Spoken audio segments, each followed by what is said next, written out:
Today I'm going to show you the my example of our percent of change video project. So here we go. Two things that I absolutely love in this world are my children. This is Rebecca and Zachary.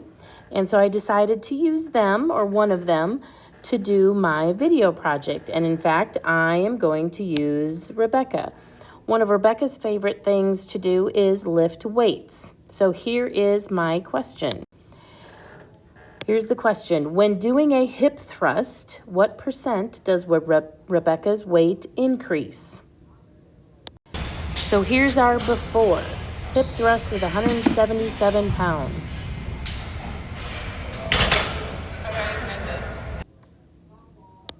Our after is 265 pounds. Focus.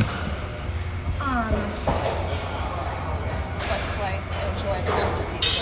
Did you detach your headphones? No, I did detach it. Okay, stop it.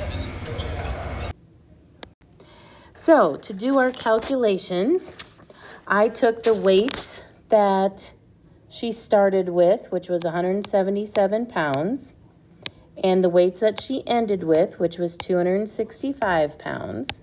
The first thing I need to do is find the change. So I did 265 minus 177.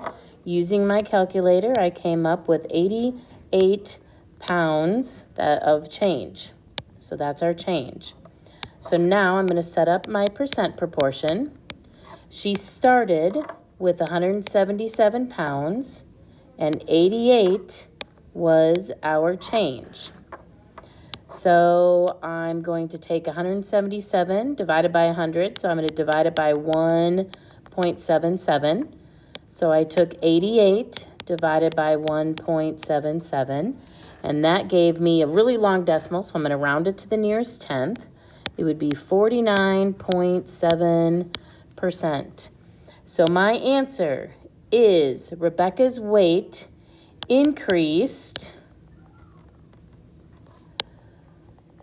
by 49.7%. And there is my answer.